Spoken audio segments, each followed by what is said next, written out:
नमस्कार दोस्तों, मैं सौरभ अग्निहोत्री। स्वागत है आप सभी का। आज हम बात करेंगे न्यायिक पुनरावलोकन के बारे में, अर्थात जस्टिस रिव्यू के बारे में या जुडिशियल रिव्यू के बारे में बात करते हैं। तो क्या होता है जुडिशियल रिव्यू?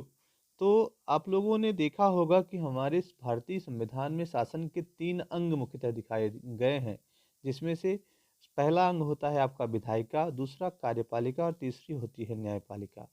जिसके तहत विधायिका के तहत आप देखते हैं जैसे संसद के 2 सदन होते हैं, लोकसभा और राज्यसभा, वैसे ही राज्यों के विधानमंडल में 2 सदन होते हैं, आपके विधान परिषद और विधानसभा।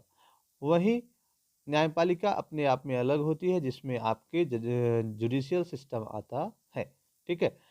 अब अगर हम बात करें तो न्यायिक पुनरावलोकन है क्या, इसकी जरूरत क्यों पड़ी? तो न्यायिक पुनरावलोकन क्यों जरूरत पड़ी, अगर जब भी हम बात करते हैं तो सबसे पहले हमको पीछे जाना पड़ता है अनुशासन के अंग के बारे में। तो शासन के जो अंग होते हैं आपके कार्यपालिका और विधायिका, तो जो विधायिका और कार्यपालिका के कार्य की समीक्षा करने का काम होता है, वह काम करती है कौन? न्यायपालिका। तो उसी के तहत आज हम देखेंगे कि कैसे न्यायिक पुनरावलोकन में आपकी न्यायपालिका कार्य करती है। ठीक है। न्यायिक पुनरावलोकन न्यायपालिका की वह शक्ति है जो कार्यपालिका व विधायिका के कार्यों की इस आधार पर समीक्षा करती है कि वह न्याय सम्मत है या नहीं है। कहने का मतलब ये है कि यह कार्यपालिका और न्यायपालिका के कार्यों की समीक्षा कहीं ना कहीं कर रही है कि उनका जो कार्य है वो न्याय सम्मत है या नहीं है, या संविधान सम्मत है या नहीं है। और इन केस ऐसा हो जाए कि संविधान सम्मत नहीं होता है, तो न्यायपालिका उसे अवैध घोषित कर देती है। यदि इसी न्यायपालिका के पास सपोज करिए कि न्यायिक पुनरावलोकन की शक्ति नहीं होती, तो वह विधायिका व कार्यपालिका के कार्य की समीक्षा नहीं कर पाती और कमजोर न्यायपालिका मानी जाती। अर्थात कमजोर न्यायपालिका हम अपने न्यायपालिका को नहीं कह सकते हैं, क्योंकि उसके पास कौन सी शक्ति है? न्यायिक पुनरावलोकन की शक्ति प्राप्त है। ठीक है। वहीं हम बात करें अगर इंग्लैंड और फ्रांस और स्विट्जरलैंड की न्यायपालिका को, तो इनके पास न्यायिक पुनरावलोकन की शक्ति प्राप्त नहीं होती है। अब प्रश्न यहाँ पर एक और उठता है कि सबसे पहले न्यायिक पुनरावलोकन को अपने संविधान में किस देश ने शामिल किया है? तो न्यायिक पुनरावलोकन को सबसे पहले अमेरिका के संविधान में शामिल किया गया। यद्यपि अमेरिका के मूल संविधान में इसका कोई प्रावधान नहीं था। एक केस था बारबरी बनाम मेडिसिन, यानी बारबरी बनाम मेडिसिन जो था 1803 में। इस मामले में सुप्रीम कोर्ट के मुख्य न्यायाधीश जॉन मार्शल ने न्यायिक पुनरावलोकन के सिद्धांत का प्रतिपादन किया। तो क्वेश्चन पूछ सकता है कि न्यायिक पुनरावलोकन सिद्धांत का प्रतिपादन किसने किया है? तो आपको ध्यान रखना है जॉन मार्शल ने किया है। किस केस में किया है? तो बारबरी बनाम मेडिसिन 1803 में जो केस हुआ था उसमें शामिल किया गया था। और उसका प्रतिपादन किया किसने किया था? जॉन मार्शल ने किया था।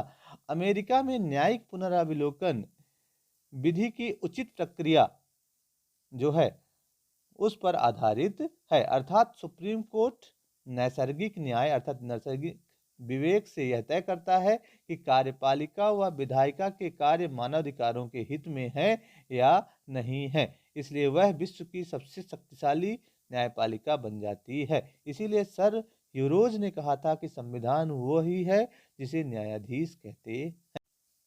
अब अगर भारत की बात करें तो भारत में न्यायिक पुनरावलोकन का विचार भारतीय संविधान में कहाँ से लिया गया है? तो अमेरिका से लिया गया, लेकिन इसे जापान की विधि द्वारा स्थापित प्रक्रिया पर आधारित किया गया।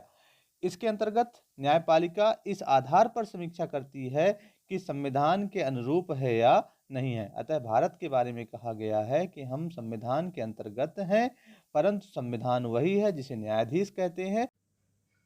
वहीं अगर बात करें भारतीय संविधान में, तो संविधान के अनुच्छेद 137 में पुनरावलोकन का प्रावधान किया गया है। यह अधिकार केवल सर्वोच्च न्यायालय को प्राप्त है। इसके अंतर्गत उच्चतम न्यायालय अर्थात जो सर्वोच्च न्यायालय होता है, वह अपने पूर्व में दिए गए निर्णयों का अवलोकन करता है, बशर्ते जितने न्यायाधीश उस संविधान पीठ में थे जब निर्णय दिया गया था, उससे अधिक न्यायाधीश की संविधान पीठ उसका पुनरावलोकन कर सकती है। ठीक है, तो ये बात उसमें ध्यान रखने वाली होती है कि उससे अधिक न्यायाधीश होने चाहिए। अर्थात उपयुक्त बातों से हम यह कह सकते हैं कि सर्वोच्च न्यायालय जो होता है वो संविधान की रक्षा करता है और संविधान का अभिभावक बन जाता है। इसीलिए एक प्रश्न पूछा जाता है कि संविधान का संरक्षक कौन होता है। एमपीपीएससी में 2 बार प्रीलिम में क्वेश्चन पूछा गया है। तो याद रखना है, संविधान का संरक्षक सुप्रीम कोर्ट होता है।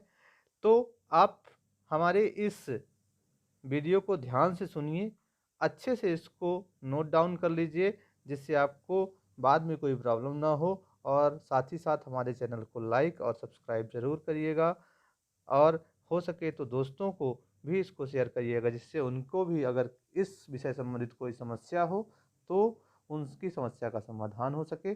तथा कोविड-19 के समय में आप सुरक्षित रहिए, घर पर रहिए, अपना ख्याल रखिए। धन्यवाद।